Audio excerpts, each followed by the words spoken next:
Hey everybody, Tall Family Films here. Today we are going to be doing Swaybar bushings on a Nissan Titan.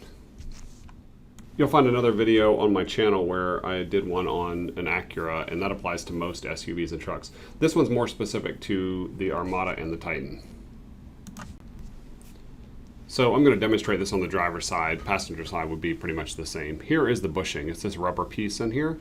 It's held on by the Swaybar, which has an end link on it. It has two nuts that hold the end link on. I have a whole video on how to remove that I'll link to.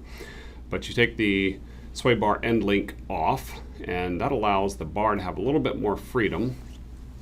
And now there are two bolts that hold on the Swaybar bushing. Both of them are 17 millimeter, and the top one actually has a slit cut out in the bracket, so you do not need to remove it fully. You're going to see me do it the right way, me and my assistant here, and then you're going to see us do it the wrong way first, and then you're going to see us do it the right way on the second side. So here we go.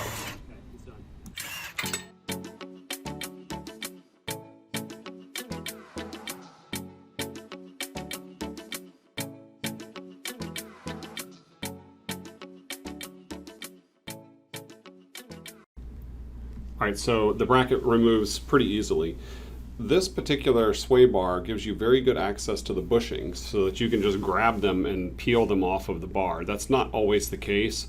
A lot of cars require you to put a screwdriver in there and pry them off and break them free from where they've been sitting.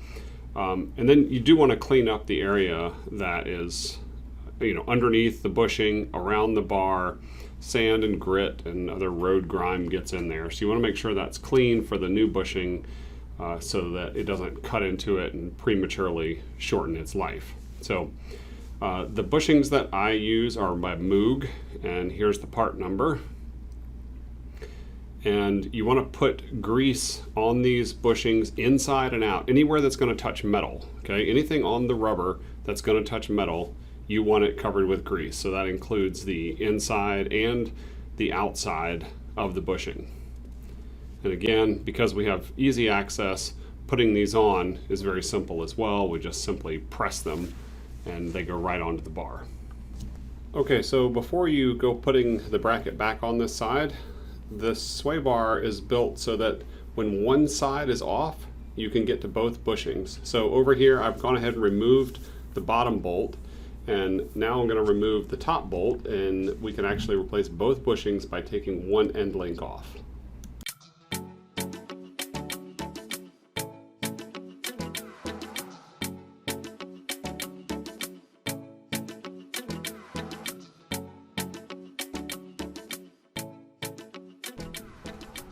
So you want to get that all cleaned up with a rag, and notice that we did not remove the top bolt entirely, because as I mentioned, I would do this side right, the other side we removed it all the way the first time. You learn a lot when you do something the first time. Okay, so you need to compress the bracket a little bit in order to get it back on, which is kind of the reason that they let you do this, where you don't have to remove the top bolt, is you need to be able to kind of push against it to get the bottom bolt going. And this allows you to do that. So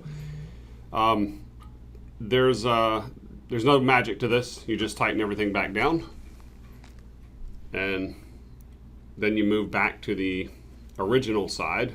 Remember, we didn't put this one together because we wanted to do the far side as well at the same time.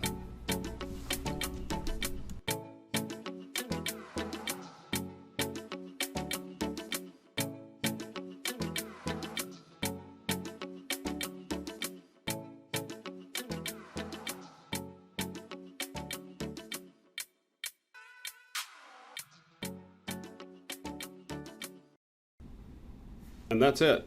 So don't forget to put the Swaybar end link back on when you're done, and the job's complete. You could really help me out by subscribing to my channel. It would help my channel ratings with YouTube, and all of that goes to all of the algorithms that they're running that makes this channel more effective for everybody. So thank you guys very much for watching.